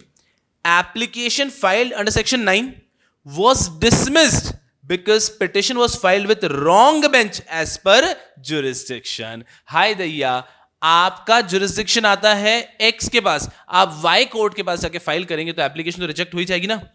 CD was registered in Andhra Pradesh, company Andhra Pradesh की है, so the case was to be filed at NCLT Hyderabad. rather than NCLT Bangalore. तो आपका जो कंपनी है उसका रजिस्टर्ड ऑफिस है आंध्र प्रदेश में, तो आपको एनसीएलटी हैदराबाद में जाना चाहिए था, आप गए एनसीएलटी बैंगलोर में, तो आपको रिजेक्ट कर दिया गया. इसलिए सिंपली इतना सा बताता है कि आपका जुरिस्डिक्शन जिस एनसीएलटी के पास है आप उसी एनसीएलटी के पास जाएंगे, अदरवाइज रिजेक्ट हो जाएंगे. बहुत ज्यादा आसान. उसके बाद में दिख रहा है state bank of India versus GS Rajendra Kumar. If CIRP of CD has been initiated before NCLT, ठीक है, एनसीएलटी के सामने सीआईआरपी इनिशिएट हो चुका है, then insolvency resolution process of personal guarantor of CD can be initiated before same NCLT bench instead of DRT. बहुत अच्छा case है, याद आ रहा होगा आपको हमने जब पढ़ा था. आपका पर्सनल गारंटर जो है वो इंडिविजुअल है, उसके अगेंस्ट अगर आपको केस चलाना है तो वो तो डीआरटी में जाएगा नॉर्मली. लेकिन यहां पे उन्होंने कहा है कि आपने कंपनी के अगेंस्ट केस फाइल कर दिया है, वो एनसीएलटी में चल रहा है, अब आप उसके पर्सनल गारंटर के अगेंस्ट भी केस फाइल करना चाहते हैं, तो नॉर्मली तो वो डीआरटी में जाता, बट चूंकि उस कंपनी का केस एनसीएलटी में चल रहा है, उस पर्सनल गारंटर का despite of being an individual उसका केस भी सेम एनसीएलटी में आएगा. I repeated once again, normally क्या होता है कि इंडिविजुअल के अगेंस्ट अगर आपको केस फाइल करना है इंसॉल्वेंसी के लिए, मनी के लिए, डिफॉल्ट के लिए, तो आप फाइल करते हैं डीआरटी में, कंपनी के अगेंस्ट फाइल करते हैं एनसीएलटी में. आपने पहले कंपनी के अगेंस्ट फाइल किया है, अब उस कंपनी में ही लोन जो है उसका पर्सनल गारंटर भी है, आपको उस पर्सनल गारंटर के अगेंस्ट भी केस फाइल करना है, डिस्पाइट ऑफ बीइंग इंडिविजुअल उसका केस भी सेम एनसीएलटी के पास आएगा. जिस एनसीएलटी में कॉर्पोरेट डेटर का केस चल रहा है, पर्सनल गारंटर का केस भी उसी एनसीएलटी में चलेगा. काफी इंपॉर्टेंट, स्टार मार्क कर देता हूं मैं इसको. Next, order of moratorium is applicable only to the proceeding against CD and personal guarantor, but not applicable for filing application or initiating CIRP against guarantor or personal guarantor. ये simply कह रहे हैं कि नॉर्मली जब भी CIRP चलता है, ठीक है, तो वो CIRP के अंदर मोरेटोरियम कंपनी के अगेंस्ट का होता है कि कंपनी के अगेंस्ट कोई केस फाइल नहीं कर सकता है, कंपनी के पर्सनल गारंटर के अगेंस्ट आप केस फाइल कर सकते हो. कंपनी के अगेंस्ट केस फाइल नहीं कर सकते हो, कंपनी के गारंटर या पर्सनल गारंटर के अगेंस्ट केस फाइल कर सकते हो even during moratorium. I repeat again, जब मॉरेटोरियम चलता है तब आप कॉर्पोरेट डेटर के अगेंस्ट केस फाइल नहीं कर सकते, लेकिन उसके गारंटर या पर्सनल गारंटर के अगेंस्ट केस फाइल कर सकते हैं. मॉरेटोरियम पर्सनल गारंटर पे अप्लाई नहीं होता है. Next is Sanjeev Shriya versus state bank of India. Adjudicating authority of corporate person, two parallel proceeding against CD and personal guarantor cannot go simultaneously to different jurisdiction. इसका solution मैंने ऊपर बता ही दिया है कि CD का जिस एनसीएलटी में केस चलेगा उसी एनसीएलटी में पर्सनल गारंटर का भी केस चलेगा. Next, steel connect. Upon commencement of CIRP, board of director, officer of CD or its authorized representative can maintain an appeal on behalf of CD. पहले ही पढ़ा हमने कि एक बार जब भी सीआरपी स्टार्ट हो जाता है उसके बाद में कॉर्पोरेट डेटर अपील नहीं कर सकता, लेकिन कॉर्पोरेट डेटर के ऑफिसर्स, कॉर्पोरेट डेटर के बोर्ड ऑफ डायरेक्टर्स, ये सब लोग मस्ती में अपील कर सकते हैं. उत्तम गालवा, बहुत बड़ा नाम है, यहां पे समरी में बात करेंगे. High court directed to withdraw the petition with the liberty to petitioner to prefer appeal under section 61 of the code as IRP was not appointed. High court ने डायरेक्ट किया कि आप पिटिशन विड्रॉ कर लो with the liberty to the petitioner to prefer appeal against order 61 of the code as IRP was not appointed. कि आपने सही तरीके से जाना है, आप गलत रूट से जा रहे हैं, वो रूट नहीं चलेगा, आप ये विड्रॉ करो एंड यू आर अलाउड कि आप नॉर्मल रूट से अपील फाइल कर सकते हो. उसके बाद में आता है हमारा लास्ट केस चैप्टर नंबर 9 का, messrs Unigreen global private limited versus Punjab national bank. NCLT rejected an application filed under section 10 on the ground of suppression of fact. एक कॉर्पोरेट डेटर ने एप्लीकेशन फाइल किया, एनसीएलटी ने reject कर दिए कि आपने facts को सप्रेस किया है. कॉर्पोरेट बोला ये क्या बात हुई? NCLT held that section 11 prescribes conditions making an applicant ineligible, disqualifies to make an application for CIRP. Hence the applicant is not required to disclose any fact which is unrelated or beyond the requirement of the code or NCLT rules, and thus non-disclosure of such fact cannot be termed as suppression of fact. नहीं, याद नहीं आ रहा है, मैं बताता हूं क्या case था. एक कंपनी है कॉर्पोरेट डेटर ने सेक्शन नंबर 10 में एप्लीकेशन फाइल किया फॉर सीआईआरपी. एप्लीकेशन फाइल किया तो एनसीएलटी को 14 डेज के अंदर एप्लीकेशन को एक्सेप्ट या रिजेक्ट कर लेना है. बिल्कुल ठीक है. एनसीएलटी ने यहां पे एप्लीकेशन रिजेक्ट कर दी on the ground that corporate debtor is suppressing fact. और ये केस गया एनसीएलटी में. एनसीएलटी बोला कि जो लॉ में रिक्वायर्ड है, जो एनसीएलटी रूल्स में रिक्वायर्ड है, जो आईबीसी के अंदर रिक्वायर्ड है, सिर्फ वही इंफॉर्मेशन सेक्शन 10 में भी आएगी. कंपनी को दुनिया भर की इंफॉर्मेशन देने की जरूरत नहीं है. कंपनी ने सिर्फ रिक्वायर्ड इंफॉर्मेशन दी है, application has to be accepted. NCLT ये नहीं बोल सकता है दैट सप्रेशन ऑफ फैक्ट है. कंपनी कितना इंफॉर्मेशन देगा? जितना रिक्वायर्ड है, जितना आईबीसी में बताया गया वही सब देगा. उसको दुनिया भर का इंफॉर्मेशन यहां पे देने की कोई आवश्यकता नहीं है. अगर एक कंपनी ने आईबीसी के अंदर जितना इंफॉर्मेशन रिक्वायर्ड है वो सब दिया है, तो फिर आप ये नहीं बोल सकते that the company has suppressed facts. Super. तो यहां पे एप्लीकेशन एक्सेप्ट की गई थी and here we are done with chapter number 9।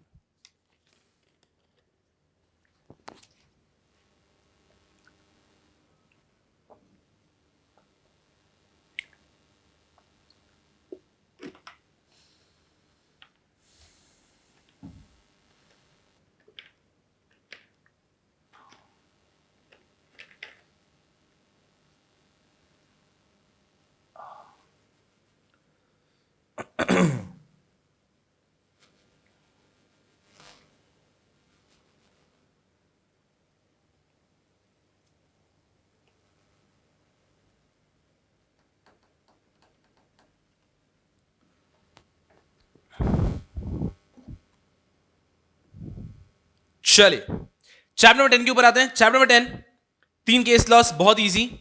First case, Mardia Mardia chemicals limited versus union of India. Constitutional validity of securitisation act was upheld. यहां पर ऐसा कह रहे थे कि सारफेसी जो है सिक्योरिटाइजेशन एक्ट है वो कॉन्स्टिट्यूशनल नहीं है, उसकी वैलिडिटी को अपहेल्ड किया गया। Next, Pandurang Ganpati Chougule versus Vishwasrao Patil, banks under the SARFAESI, cooperative banks under the state legislation and multi-state cooperative banks are banks under SARFAESI Act। तो यहां पे झगड़ा इतना सा था कि क्या ये कोऑपरेटिव बैंक्स स्टेट लेजिस्लेशन वाली या मल्टी स्टेट कोऑपरेटिव बैंक भी सारफेसी में बैंक्स की डेफिनेशन में कवर होती है या नहीं। In this case it was held कि स्टेट लेवल बैंक्स और मल्टी स्टेट कोऑपरेटिव बैंक्स भी सारफेसी के हिसाब से बैंक्स हैं। Further, it is permissible for the Parliament to issue notification for amending SARFAESI. जब पार्लियामेंट चाहे तो अमेंड तो कर ही सकता है ना सारफेसी को। क्लियर है, काफी आसान है। मेन यहां का टेकअवे हो गया कि जो भी बैंक्स हैं, स्टेट बैंक्स भी हैं, मल्टी स्टेट कोऑपरेटिव बैंक्स हैं, ये सब सारफेसी के अंदर कवर्ड। फिर आता है next, Canara bank versus Shri Chandramouleshwar. बहुत अच्छी बात है। IBC prevails over SARFAESI act. ये तो मुझे बताने की जरूरत नहीं है, वही डायग्राम आ जाएगा सुंदर सा। यही हमारा बीसी है और बाकी सारे सारफेसी बोलो, आप महाराष्ट्र रिलीफ अंडरटेकिंग एक्ट बोलो, आप टी एक्ट बोलो, आप कोई सा भी एक्ट बोल दो, IBC prevails over any other law. When two proceedings are initiated, one under IBC and another under SARFAESI, then the proceeding under IBC shall prevail। चलिए, और इसी के साथ आते हैं हम चैप्टर नंबर 11 पे, Mathew Philip versus Malayalam plantation limited, contingencies for dissolution of company. ये बता रहे हैं कि किन किन कंटिजेंसी के अंदर डिसोल्यूशन की संभावनाएं हैं। When company has been completely wound up, winding up हो चुका है। When court is of the opinion that liquidator can not proceed with winding up and for want of funds and asset, liquidator नहीं कर सकता है for want of funds, dissolution कर देंगे।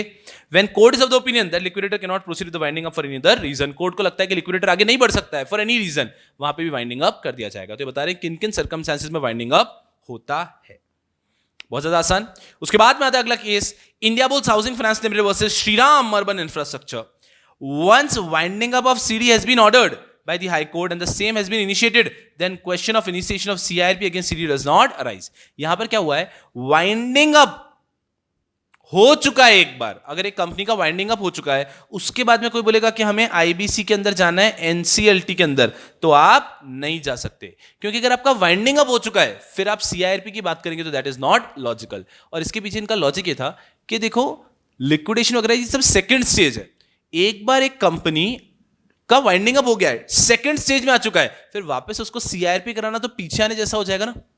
तो नॉर्मली जब आईबीसी आया था तब जितने भी केसेस हाई कोर्ट में, कंपनी कोर्ट में पेंडिंग थे वाइंडिंग अप के लिए, डिसोल्यूशन वाइंडिंग अप के लिए जितने भी पिटिशंस पेंडिंग थे या चल रहे थे केस, उन सबको आईबीसी में ट्रांसफर किया गया। लेकिन अगर वाइंडिंग अप भी हो चुका है तो उसके बाद में ट्रांसफर करने का कोई सेंस नहीं बनता। उसके बाद में आता है Amar remedies limited, CD filed application section 10 for CIRP where liquidation order was already made against CD, NCLT fined the CD for this default। बहुत पीट है। क्या हुआ है, CD ने, कॉर्पोरेटर ने सेक्शन 10 का एप्लीकेशन फाइल किया आईबीसी में कि सुना ना हमारा सीआईआरपी कर दो। जब देखा तो पता चला कि इसका तो ऑलरेडी लिक्विडेशन ऑर्डर आ चुका है, लिक्विडेशन ऑर्डर आ चुका है, फिर भी आप सीआईआरपी कराने, और कितनी बार बोला है वाइंडिंग अप हो गया है, उसके बाद में आप सीआईआरपी में नहीं आ सकते। तो अगर आपका वाइंडिंग अप हो चुका है तो आप सीआईआरपी में नहीं आ सकते, फिर भी सीडी ने एप्लीकेशन फाइल किया तो यहां पर एनसीएलटी ने उनके ऊपर फाइन लगाया। काफी आसान। और उसके बाद में आता है चैप्टर नंबर 12, छोटी सी बात, jet Airways versus state bank of India. इसके अंदर कुछ ऐसा टेक अवे नहीं है जो पढ़ा सकता हूं मैं, लेकिन ये पहला ऐसा केस था जिसके अंदर हमने क्या देखा, क्रॉस बॉर्डर इंसॉल्वेंसी। तो क्रॉस बॉर्डर इंसॉल्वेंसी का पहला केस था। ऑब्वियसली अच्छे से डिटेल में हमने पढ़ाई है रेगुलर बैच के अंदर, आप जब ये पढ़ते हैं तब एक बार उसकी क्विक रीडिंग ले सकते हैं। तो कैसे कैसे पूरा का पूरा प्रोसेस हुआ था वो बताया गया इसके अंदर। ये this was the first case जिसके अंदर क्रॉस बॉर्डर इंसॉल्वेंसी हुई थी। तो एक एग्जाम्पल है कि कैसे क्रॉस बॉर्डर इंसॉल्वेंसी के अंदर पूरा का पूरा इंसॉल्वेंसी रिजीम फॉलो किया था, उनका भी फॉलो किया, हमारा भी फॉलो किया, और कैसे एक सिंक्रोनाइज्ड तरीके से पूरा का पूरा इंसॉल्वेंसी प्रोसीडिंग किया गया था। और उसके बाद में आता है आपका लास्ट केस जिसके अंदर है कुछ केस लॉस एफआईआर रिलेटेड, याद आ रहे होंगे। देखते हैं क्या है। IDBI versus Lanco infratech, NCLT Hyderabad bench held that an insolvency professional must refrain from accepting too many assignments. क्या हो जाता है बेटा जी, अगर आप इंसॉल्वेंसी प्रोफेशनल बन गए, यहां से भी आ रहा है, यहां से भी आ रहा है, ले लो ले लो ले लो ले लो, टू मेनी असाइनमेंट्स मिल रहे हैं, ले लो। बेटा जी अगर आप टू मेनी असाइनमेंट्स मिलकर ले लोगे तो you will not be able to justify. तो यहां पर उन्होंने कहा that insolvency professional should not take too many assignments if he is unable to devote adequate time to each of his assignment as per clause 22 schedule 1 of the code of conduct for insolvency professional। तो यहाँ पे इतना सा कहा गया कि insolvency professional should avoid taking too many assignments, जितना वो समय नहीं दे पाएगा। उसके बाद में बहुत अच्छे केसेस हैं ये दोनों, Alchemist Asset Reconstruction Company versus Hotel Godwin। The correct authority to file complaint or to investigate against insolvency professional is IBBI and not police station। इस केस में कैसा हुआ था कि एक इंसॉल्वेंसी प्रोफेशनल ने कुछ गलत किया, मान लो इट इज एलिज्ड कि उसने कुछ गलत किया, तो उसके अगेंस्ट आप सीधा के पुलिस एफआईआर फाइल नहीं कर सकते। कंपनी या जिस भी व्यक्ति को प्रॉब्लम है वो आईबीबीआई को कंप्लेन करेगी, आईबीबीआई डिसाइड करेगा कि यहां पे वायलेशन हुआ है नहीं हुआ है, तो वो पुलिस कंप्लेन फाइल कर सकते हैं भले। अगर इंसॉल्वेंसी प्रोफेशनल से कुछ प्रॉब्लम है तो आप पुलिस स्टेशन में जाके कंप्लेंट फाइल नहीं कर सकते। The correct authority is IBBI. It was held in this case similar thing. The correct authority to act against any resolution professional for dereliction of duty is IBBI and not NCLT। दूसरे case के अंदर resolution professional ने कुछ उल्टा सीधा किया था तो एनसीएलटी के पास गए, तो इन्होंने बताया कि इंसॉल्वेंसी प्रोफेशनल, रेजोल्यूशन प्रोफेशनल, इनके अगेंस्ट अगर कुछ भी करना है तो पुलिस या एनसीएलटी ये करेक्ट अथॉरिटी नहीं है। The correct authority is IBBI. तो कभी भी अगर आपको इंसॉल्वेंसी प्रोफेशनल के अगेंस्ट कुछ भी आपको कंप्लेन है, कुछ ग्रीवेंस है, आपको फाइल करना है, तो आप फाइल करेंगे आईबीबीआई के पास and not with police station, not with NCLT. And in no time we have covered all the case laws of IBC. I guess you're all with me. ठीक है बच्चा पार्टी, आई गेस आप लोग एकदम तूफान है एंड आपके सारे के सारे बुक के जो केस लॉज हैं वो इतने आसान तरीके से रिवाइज हो गए होंगे। Just have faith on your preparation. आप तूफान तरीके से एग्जामिनेशन में मचाने वाले हो। Have faith on your preparation, right. चलो आपको एक चीज दिखाता हूं और उसके बाद मैं आपको भगा देता हूं।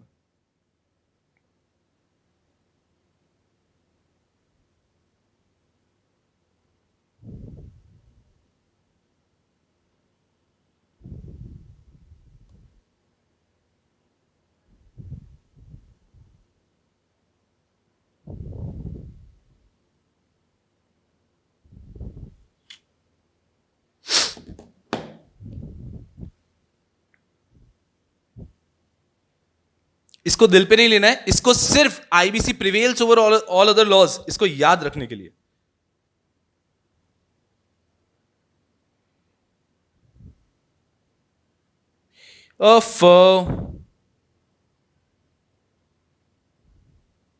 हाँ ये आई थिंक आपको दिख रहा होगा।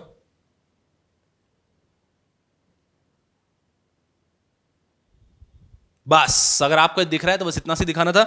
ये एक बहुत ही प्यारा सा वीडियो बनाया था जिसके अंदर आई hope you seen that meme, जिसके अंदर person runs and keep slapping people. तो एक बहुत बढ़िया सा वीडियो बनाया था एक व्यक्ति ने, जिससे कि याद रह जाएगा IBC prevails over T act, Maharashtra relief undertaking act, IBC prevails over any other provision. तो वाइल टॉकिंग अबाउट आईबीसी के प्रोविजन, इसको दिल पे नहीं लेना है, ये सिर्फ याद करने का एक तरीका है बेटा जी, ठीक है। And a student had made it simply, तो इससे आप बच्चों को याद रह जाएगा दैट अगर किसी भी लॉ के अंदर कॉन्ट्रडिक्शन होता है तो IBC prevails over any other law. Okay रोगी, तो यारों ऐसे ही पढ़ते रहो, खूब खूब पढ़ो, खूब आगे बढ़ो। मैं इसी वीडियो के नीचे आपको शायद से डिस्क्रिप्शन के अंदर नोट्स भी दे दूंगा, या फिर मैंने आपको बताया नोट्स कहाँ मिल जाएंगे, जो नोट्स का ड्राइव लिंक है बेटा जी, उसी के अंदर आपको मैंने जो एडिशनल केसेस की शीट है वो भी दे दूंगा। जितना डेप्थ में, जितना घुस घुस के आप ये केसेस को पढ़ रहे हैं, रेगुलर बैच में तो अपने फॉर आवर्स पढ़ा है, अभी एक क्विक रिवाइज किया, अभी वापस आपने रेफरेंस ले लेके उन सारे केसेस को पढ़ लिया होगा। इतना समय नहीं देना उन एडिशनल केसेस को, बिकॉज वो सिलेबस में नहीं है, लेकिन एक बार उसकी रीडिंग ले लेनी है, ताकि अगर गलती से भी और एग्जाम में उसको कैरी करना है, अगर गलती से भी कहीं कुछ आ जाता है तो you will be able to use them. Okay, so खूब खूब पढ़ो एंड खूब खूब खूब आगे बढ़ो। Make me proud, make your parents proud and make everyone around proud. Take care, bye bye.